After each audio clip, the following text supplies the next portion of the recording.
नमस्कार। तो मेरे प्यारे साथियों, तो BSB Bihar board class 10th के लिए हम लेकर आज आ गए हैं। क्या है? तो बीएसबी क्लास 10th हिंदी। तो यदि आप भी 2026 में बोर्ड एग्जाम देने जा रहे हैं तो अब बस आपके लिए क्लास हिंदी का है। तो आज हम क्या देखेंगे? तो पार्ट नंबर 4 को आज हम देखना जा रहे हैं। तो चैप्टर नंबर जो है ना 1 से लेकर हम चैप्टर नंबर 3 तक यानी कि देख लिए थे। उसमें जो आपको स्टोरी जो कहानी जो होता है किताब का उसको हम एक्सप्लेनेशन लाइन बाय लाइन करवा दिए थे। और जो कवि जो कवि से रिलेटेड कुछ पोएट होता है, जैसे क्या है तो पोएट इंट्रोडक्शन हो गया, कवि परिचय है तो उसको भी हम करवा देते हैं। कवि परिचय से लगता है कि हमेशा 10 से 15 यानी कि मार्क्स का प्रश्न बिहार बोर्ड में अक्सर आता है। तो यदि आप भी सोच रहे हैं कि बिहार बोर्ड में एक अच्छा परसेंटेज लाने के लिए तो बस आपको सही मायने में क्लास को करना होगा। तो चलिए देखते हैं आज चैप्टर का नाम क्या है। तो नाखून क्यों बढ़ते हैं। उसके राइटर कौन है? तो हजारी प्रसाद द्विवेदी जी के द्वारा पाठ को लिखा गया है। जो नाखून क्यों बढ़ते हैं उसके राइटर कौन है? तो बोले सर हजारी प्रसाद द्विवेदी जी के द्वारा इसको लिखा गया है। अब देखिए इंट्रोडक्शन हम पहले देखते हैं। इंट्रोडक्शन का सर मतलब क्या होता है? तो जो कवि जो है तो कवि से रिलेटेड कुछ रचना, उनका भाषण का उनका क्या भाषण है, उनका क्या कृति है, उनका जन्म कहाँ हुआ था, जन्म कब हुआ था, उनका माता का नाम क्या है, उनका पिता का नाम क्या है, उनका कौन स्थान पर जन्म हुआ था, उनका निधन कब हुआ था। ये सब समझ रहे हैं कि आप कितना यानी कि इंपॉर्टेंट है आपके लिए। तो कवि हम यानी कि परिचय देखते हैं इसमें, इसके बाद हम कहानी को देखेंगे। ठीक। अब वीडियो जो है ना आपको ज़्यादा लॉन्ग हम नहीं करेंगे। 30 मिनट तक वीडियो आपको बनता है। जो हिंदी का जो वीडियो है ना 30 मिनट से ज़्यादा का नहीं बनता है। आप लोग खुद समझ रहे होंगे क्योंकि आपका 1 मिनट का टाइम बहुत आपके लिए इंपॉर्टेंट है बाबू। तो चलिए आपके लिए हम आ गए हैं। देखिए हजारी प्रसाद द्विवेदी जी, इनका नाम क्या है? पूरा नाम क्या है इनका? तो आचार्य हजारी प्रसाद द्विवेदी जी का जन्म कब हुआ था बाबू? जहां जहां अगर हम अंडरलाइन करवा देंगे तो वहां आपको लिख लेना होगा। तो जो हजारी प्रसाद द्विवेदी जी हैं तो इनका पूरा नाम क्या है? तो आपको बोलना होगा कि आचार्य हजारी प्रसाद द्विवेदी जी। इतना ही आपको अंडरलाइन लिख लीजिए इसको। ठीक। इसके बाद देखिए उनका जन्म कब हुआ था? तो 1900 यानी कि 7 ईस्वी में का हुआ था। इसको भी आप लिख लीजिए कि जो हजारी प्रसाद द्विवेदी जी हैं तो इनका जन्म जो है ना वह कब हुआ था? तो सन 1907 ईस्वी में हुआ था। ठीक। कहाँ हुआ था? तो यहाँ भारत होना चाहिए, इसको काटिए, यहाँ होता भारत होता। भारत, भारत समझिए, भारत है। तो भारत में दुबे छपरा बलिया उत्तर प्रदेश में हुआ था। कहाँ हुआ था? तो उत्तर प्रदेश की जो है ना उसमें हुआ था। बलिया के उत्तर प्रदेश में हुआ था छपरा। इसे आपको लिख लेना होगा कि जो आचार्य हजारी प्रसाद द्विवेदी जी है तो उनका जन्म कब हुआ था? तो 1907 ईस्वी में हुआ था। तो कहाँ? तो भारत के जो दुबे, जो छपरा, जो बलिया है उत्तर प्रदेश, तीनों इसको नोट कर लीजिएगा, यहाँ उनका जन्म हुआ था। फिर अब यहाँ से देखिए द्विवेदी जी की साहित्य कर्म भारतवर्ष के सांस्कृतिक इतिहास की रचनात्मक परिणति है। इसको नहीं लिखना है, जो हम अगर लिखवाएंगे वही आपको एग्जाम में आएगा। तो द्विवेदी जी के जो साहित्य, जो कर्म, जो भारतवर्ष के सांस्कृतिक इतिहास की रचनात्मक परिणति है। संस्कृत, प्राकृतिक अपभ्रंश, बंगला आदि भाषाओं उनके साहित्य हैं। इसको आप लिख लीजिए। आपसे बिहार बोर्ड की परीक्षाओं में पूछ देगा कि जो आचार्य हजारी प्रसाद द्विवेदी जी हैं तो उनके साहित्य के कौन कौन सी नाम है? तो बोलना होगा सर संस्कृत है, प्राकृतिक है, अपभ्रंश है, बंगला है और ऐसी भाषा उनके संस्कृत है। इतिहास हो गया, संस्कृति हो गया, धर्म हो गया, दर्शन और आधुनिक हो गया, ज्ञान विज्ञान हो गया। ये सब लिख लीजिए, इसको लिखना पड़ेगा। व्यापक व गहनता में बैठकर उनका क्या था? तो अगाध पंडित नवीन यानी क्या था? तो मानव क्या था? तो मानवतावादी सर्जना से आलोचना की क्षमता लेकर प्रकट हुआ। जो अगर इंपॉर्टेंट है उसको अब लिखिए, बाकी सब बेकार है। देखिए यहां से वे ज्ञान को बोध और पंडित की सहजता में ढालकर एक ऐसा रचना संसार हमारे सामने उपस्थित करते हैं जो विचार की तेजस्विकता, कथन के लालित्य और बंध की शास्त्रीय संगम है। इस प्रकार उनमें क्या है, तो इस प्रकार उनमें एक साथ कबीर, तुलसी और रविंद्रनाथ एक क्या था, तो एक हार होके उठे हैं। ठीक, चलिए अब यहां से देखते हैं।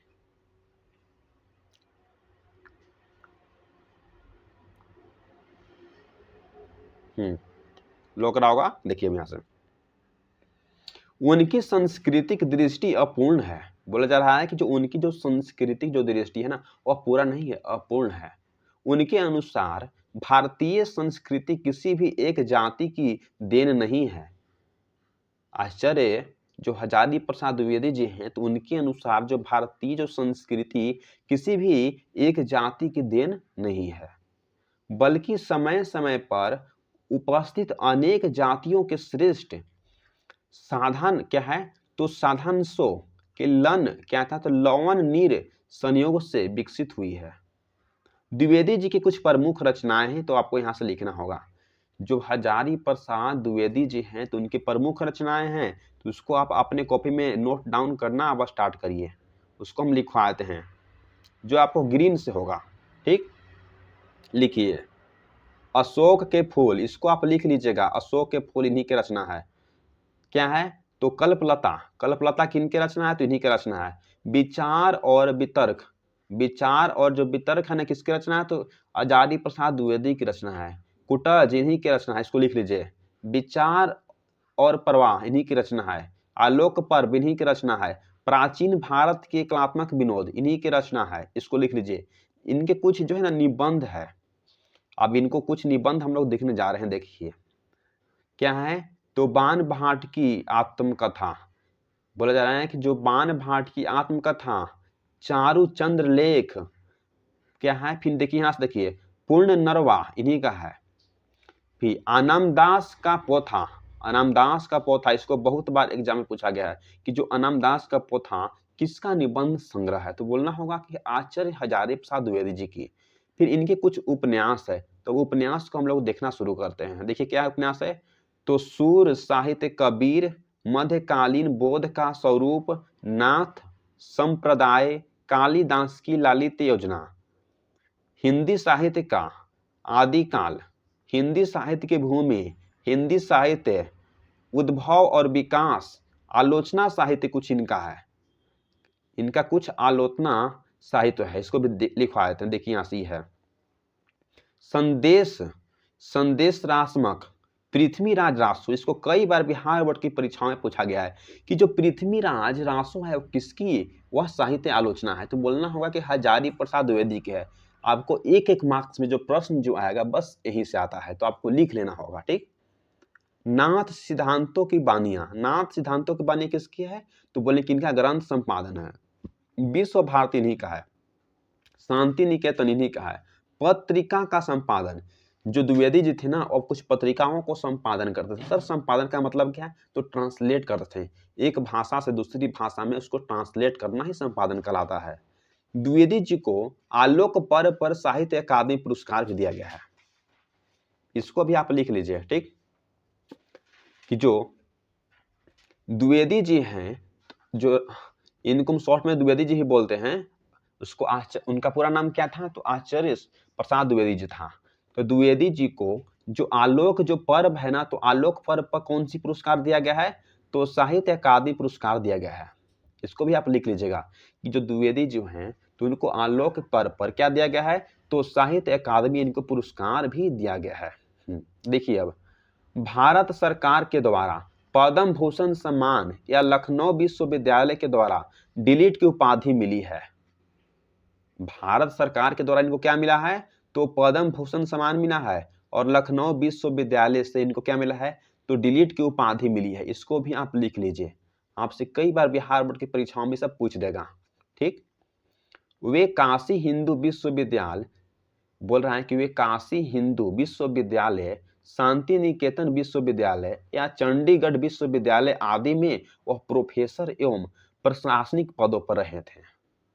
इसको भी आप इसको अंडरलाइन कर लीजिएगा, जितना अगर पॉइंट है इसको आप लिख लीजिएगा यहां से स्टार मार्क्स लगा के, कि वे जो काशी हिंदू विश्वविद्यालय और जो शांति निकेतन विश्वविद्यालय और चंडीगढ़ विश्वविद्यालय आदि में क्या थे, तो प्रोफेसर एवं प्रशासनिक पद पर रहे थे। इसको भी आपको लिख लेना होगा। तो चलिए अब यहाँ से हम देखना स्टार्ट करते हैं। देखिए, सन 1979 ईस्वी में दिल्ली में उनका निधन हो गया। अगर आपसे बोल देगा कि जो आचार्य जो हजारी प्रसाद द्विवेदी जी थे तो उनका निधन कहाँ हो गया था, तो बोलेंगे कि सर दिल्ली में हुआ था। कब हुआ था, तो 1979 ईस्वी में हुआ था। इसको स्टार मार्क्स लगा के इसको आप लिख लीजिएगा, ठीक। अब यहाँ से देखना हम लोग स्टार्ट करते हैं। देखिए, हजारी प्रसाद द्विवेदी क्या है, तो ग्रंथावली के लिए प्रस्तुत निबंध में प्रख्यात लेखक और निबंधकार का मानववादी दृष्टिकोण प्रकट होता है। इस ललित निबंध में लेखक ने बार बार काटे जाने पर भी बाढ़ देखिए, इस ललित निबंध में बोला जा रहा है कि जो लेखक बोल रहे हैं ना कि बार बार काटे जाने पर भी बढ़ जाने वाली नाखून को बहाने अत्यंत सहज शैली सभ्य और संस्कृति की विकास गाथा क्या है, तो उद्घाटित कर दिखाई है। एक और नाखून का बढ़ना मनुष्य की आदिम पाशविक वृत्ति की और संघर्ष चेतना का प्रमाण है। तो दूसरी ओर उन्हें ऐसे देखिए,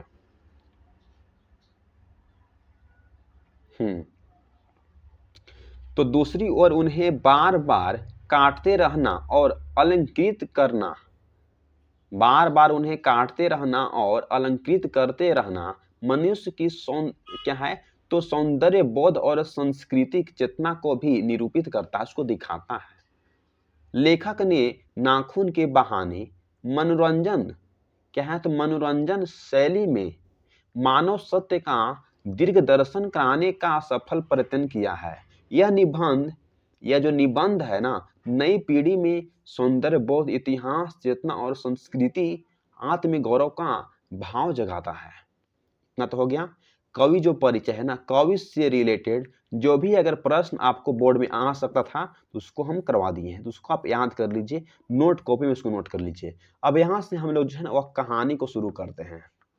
अब इस जो पैराग्राफ है ना, तो इस पैराग्राफ में हम लोग कहानी को अब यहाँ से शुरू करेंगे, जो आपके सामने न्यू पैराग्राफ खुल के आएगा। देखिए, हाँ, लिखा गया है कि न्यू पैराग्राफ। अब इस कलर से जो हम पढ़ेंगे ना, तो उसमें क्या देखेंगे, तो हम कहानी को देखेंगे, अब स्टोरी को देखेंगे हम, ठीक। देखिए, आपके सामने अब स्टोरी आ गया है।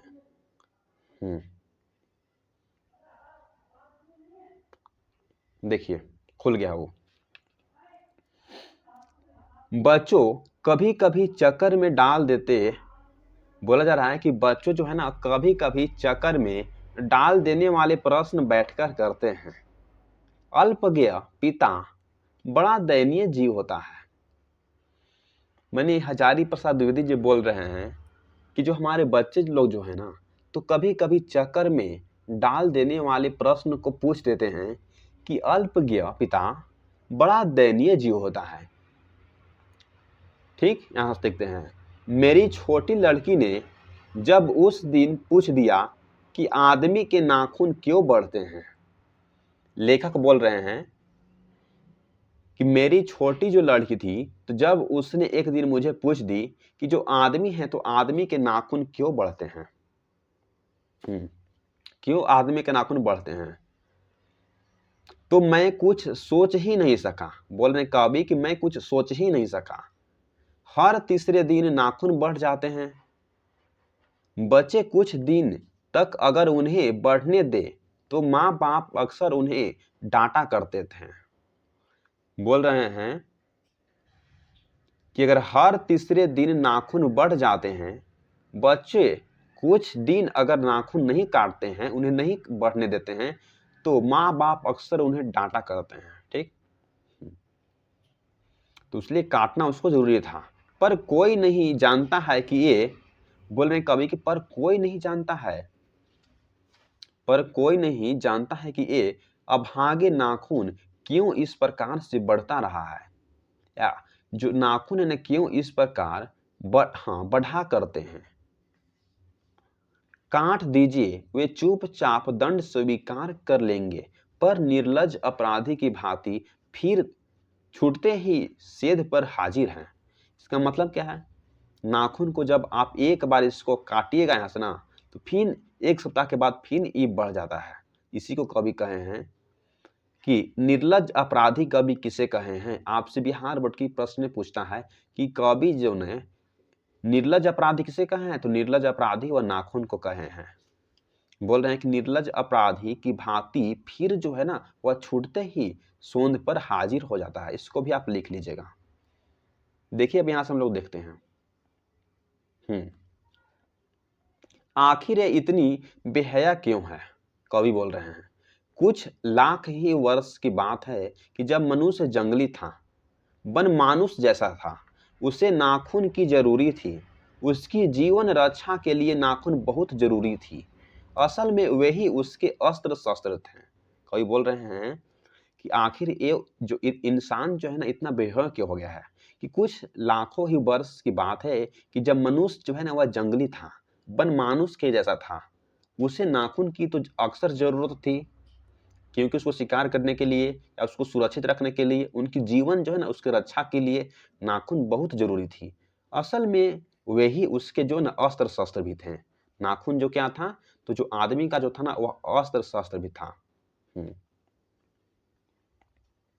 देखिए यहां से नाखून जो था उसका क्या था, तो बोले सर उसका अस्त्र शस्त्र भी नाखून ही था। दांत क्या था? दांत भी थे, पर नाखून के बाद ही उनका स्थान था। बोल रहे हैं कि आदमी के दांत तो था, पर नाखून के बाद ही उसका स्थान था।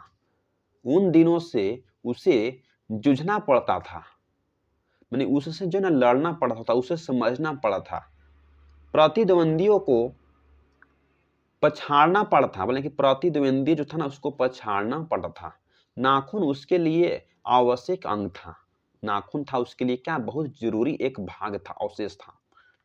फिर धीरे धीरे वह अपने अंग से बाहर की वस्तुओं का सहारा लेने लगा। और जो नाखून को छोड़कर जो अंग था ना वह बाहर की वस्तुओं की वह सहारा लेने लगा। पत्थर के ढेले क्या है, तो पत्थर के ढेले और पेड़ की डाले की काम में लाने वाले रामचंद्र जी की वानरी सेना के पास ऐसे ही अस्त्र शस्त्र थे।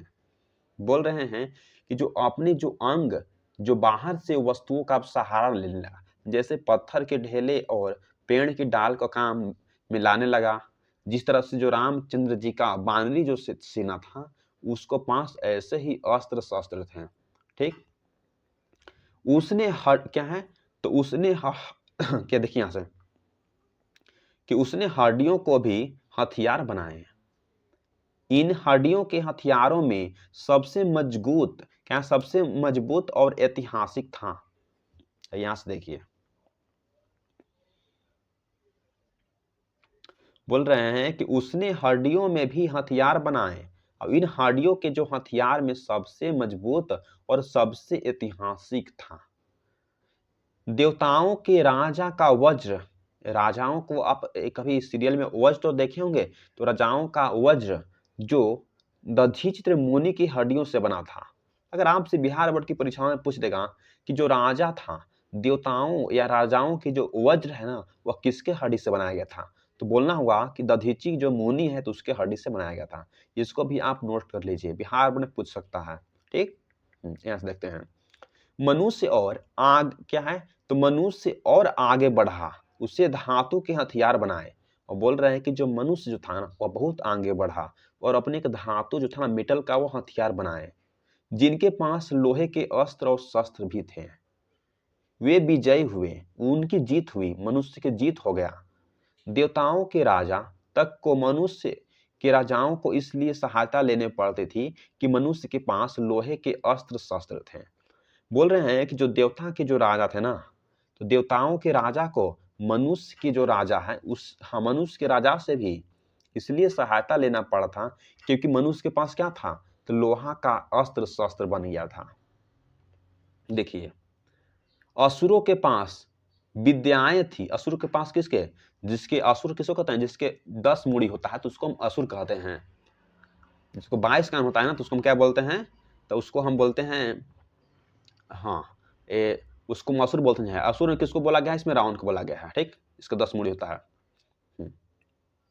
तो बोला गया है कि जो असुरों के पास अनेक विद्याएं थी पर लोहे की अस्त्र नहीं थी।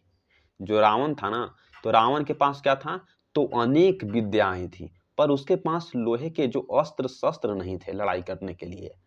शायद घोड़े भी नहीं थे, शायद उनके पास घोड़े भी नहीं थे। आर्य जो समाज था, तो बोला गया है कि जो आर्य के पास भी ये दोनों चीज थी। आर्य के पास क्या थी, तो जो आर्य जो समाज थी उसके पास अस्त्र और शस्त्र थी और अनेक विद्याएं भी थी। आर्य विजय हुई, जो आर्य जो है ना वह जीत गया था। जो रामचंद्र शुक्ल थे ना वो जीत गए थे। फिर इतिहास अपने गति से बढ़ता गया। फिर जो इतिहास जो है ना तो अपने ही यानी कि गति से अब आगे की ओर बढ़ता गया। नाग हारे, संपूर्ण हारे, यक्ष हारे, गंधर्व हारे, असुर हारे, राक्षस हारे। लोहे के अस्त्र से क्या था, तो लोहे के अस्त्र ने बाजी मार ली। जो लोहा का जो वस्त्र जो था आर्य के पास वो जीत कर गई। जो जिसके पास था कुछ अस्त्र शस्त्र नहीं था और उसके पास केवल विद्या था, तो समझे कि वह क्या हार गए थे। तो जो लोहे के जो अस्त्र ने बाजी मार ली। इतिहास आगे बढ़ा। फिर बोला कि इतिहास जो है ना आगे बढ़ा।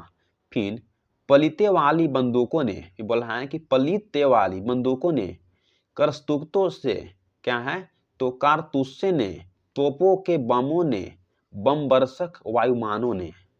यहां से देखते हैं इतिहास को इस कीचड़, हाँ बोला है कि इतिहास को किस कीचड़ घाट तक घसीट लिया है यह सबको मालूम है। नखधर मनुष्य अब एटम बम पर भरोसा करके आगे की ओर चल रहा है। इसमें बताया जा रहा है, इसमें जो कवि जो आचंद्र प्रसाद जो द्विवेदी जी हैं, तो इसमें बता रहे हैं कि जो आज भी जितना अगर जो देश है, जो सभी कंट्री है इंडिया के अलावा, अगर जितना भी जो अदर कंट्री है, तो आजकल किस पे यानी कि भरोसा किया है, तो एटम बम पर यानी कि परमाणु बम पर भरोसा किया हुआ है। कि इतिहास को कीचड़ भरे घाट तक घसीट दिया है। इससे यह सबको मालूम है कि जो नकदर जो मनुष्य जो है ना, आज एटम बम पर भरोसा कर रहा है। कोई कह रहा है कि तू हमसे लड़ेगा, तुमको परमाणु बम पटक दूंगा।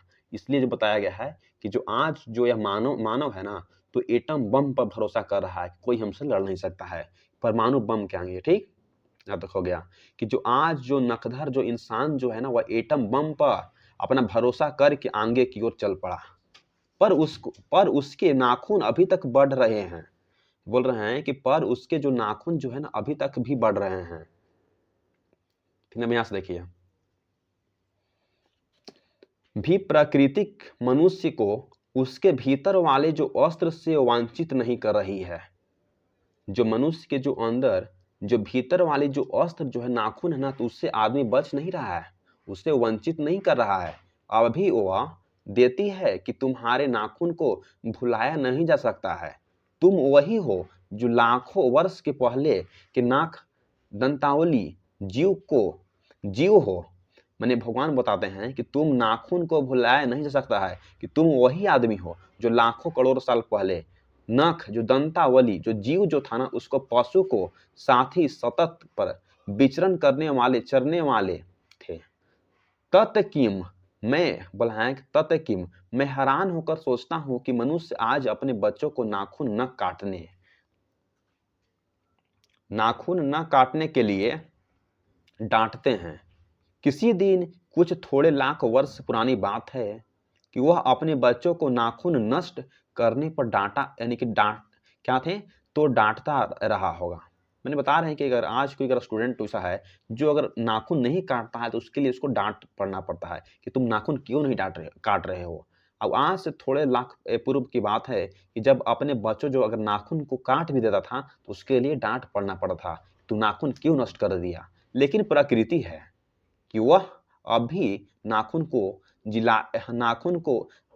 जिलाए जा रही है। मनुष्य भी ये है कि वह अपनी अभी उसे क्या है, तो उसे काटे जा रहा है। वे कमबख्त रोज बढ़ते हैं क्योंकि वे अंधे हैं। बोल रहे हैं कभी कि वे क्योंकि वह रोज बढ़ते हैं, क्योंकि वह अंधे नहीं जानते कि मनुष्य को इससे कोटि कोटि गुना शक्तिशाली अस्त्र मिल चुका है। ठीक है, अभ्यास देखते हैं। मुझे ऐसा लगता है कि मनुष्य अब नाखून को ही नहीं चाहता, उसके भीतर बर्बर युग का कोई अवशेष रह जाए, यह उससे असहाय है। लेकिन यह भी कैसे कहूं कि नाखून काटने से क्या होता है? मनुष्य की बर्बरता घटी कहाँ है? वह तो बढ़ती ही जा रही है। मनुष्य के इतिहास में हिरोशिमा का हत्याकांड बार बार थोड़े ही हुआ है।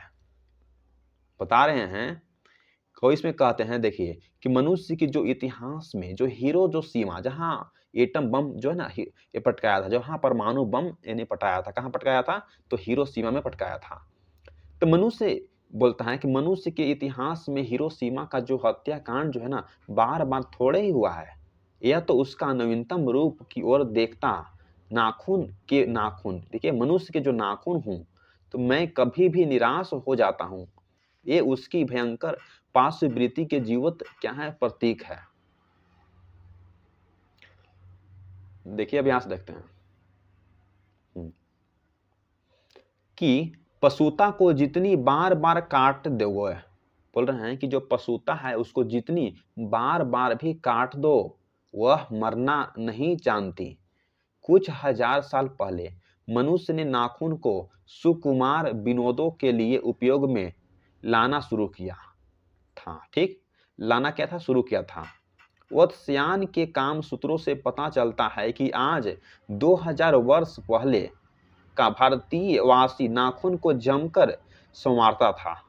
उनको काटने की कला काफी मनोरंजक बताई गई।